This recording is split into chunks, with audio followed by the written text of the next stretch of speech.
All right, so I've been meaning to get to this video for a couple days now, but I think now is the perfect time to get to it in the aftermath, in light of the interview that was done with Ariel Hawani this afternoon with WBO super middleweight champion Hamzah Sheeraz. You know, Hamzah Sheeraz, now look, Hamzah Sheeraz has been a very popular topic on this channel because I'm very adamant that I feel that if and when the Buddy McGirt version of Diego Pacheco fights Hamzah Sheeraz happens, I think he's going to beat Hamzah Sheeraz, and I think you guys have been overrating him, right? But putting that to the side for a second, this is a whole separate issue. This is a whole separate topic. Hamzah Sheeraz just got mandated to fight Janibek, right? And let's just call it right. Let's state the obvious. That ain't right. That's not fair. And that's disrespectful to the sport of boxing, because Janibek took steroids. Janibek tested positive for cheating. So what message are you sending to the young fighters and to the older established fighters who are still have their careers, going? You're encouraging cheating by doing this. You're basically saying you took steroids, you saw a competitive advantage, you got caught for it, and we're still going to reward you just because. And it makes it worse with the WBO. And I don't got anything against him personally, but I got to wag my finger to Gustavo Olivieri. You lifted the suspension. He was suspended for a year, and you ended the suspension early. You ended his suspension early, and then off the heels of ending the suspension early, you making the mandatory challenge to get a title shot. That doesn't send a good message to fighters across the sport, the young fighters, contenders, and other champions. It doesn't send a good message at all.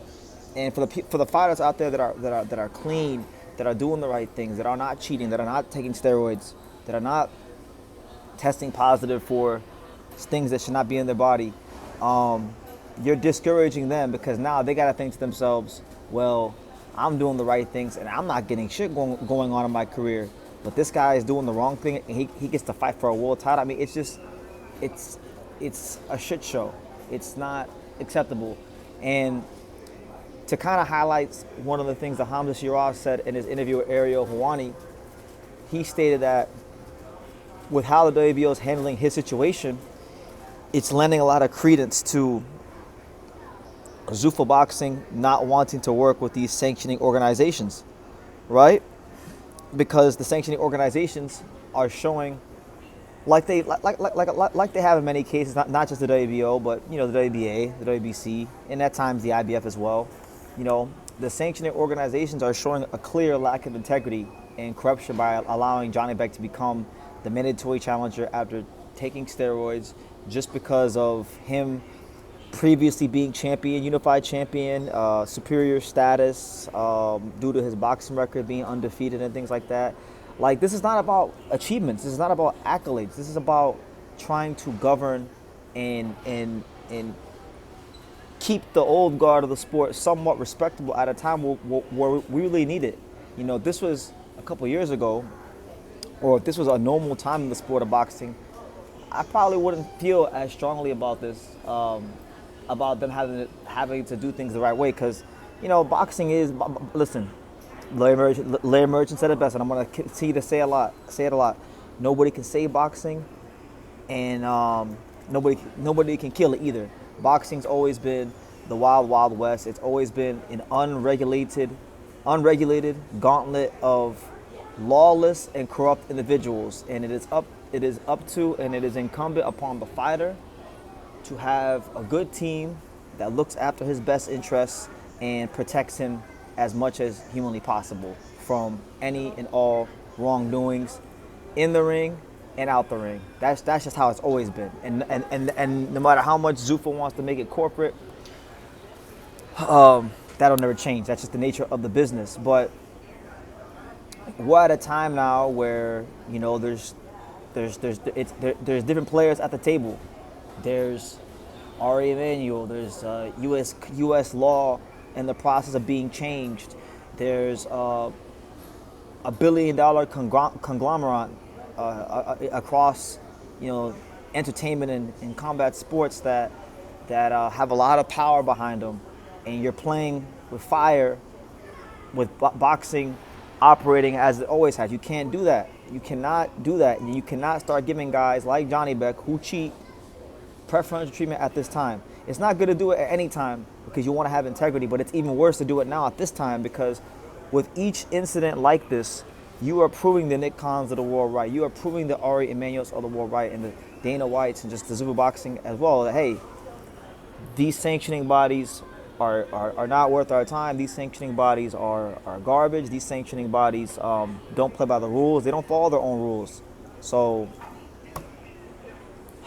I mean, is Johnny Beck such a star that like I could understand, like, I don't agree with anybody getting preferential treatment. I feel like everybody should get treated the same, but I know I'm not naive. I know that's not how life works. But like, is he some sort of Canelo Alvarez? Like, if it was Canelo Alvarez, or even like a Terrence Crawford, or someone who was like a big star in boxing, a Tank Davis, if they got caught like this and they came back, I would still dislike it and despise it, but I would still say, you know what? These guys are stars. They sell tickets. They sell pay-per-views. They generate money. You understand? So I would understand it at least. I don't understand this. Johnny Beck is not a big star. Johnny Beck fought Vincenzo Gutierrez on ESPN, I think somewhere, not even in Houston, not even in a mainland of Houston, some random town. Okay, he's not a star. All right, he barely speaks English. Right?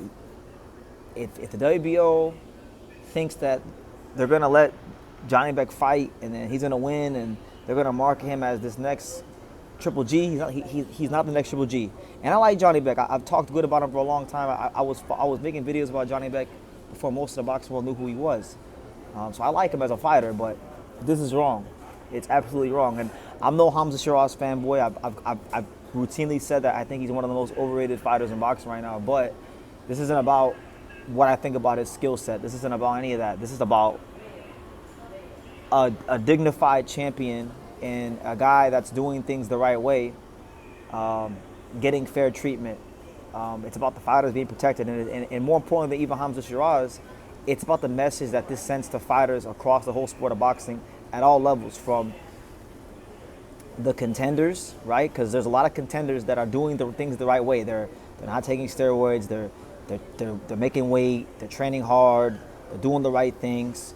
But maybe they don't have an Egas Klimas behind them as a manager, right? Maybe they don't have certain things in their favor. So now they're going to look at this and say, damn, like this move, I'm telling you, because I know fighters, and I talk to many different fighters. They call my phone and say, hey, BT, what do you think about this? I'm telling you, I've had a couple fighters tell me, they said, BT,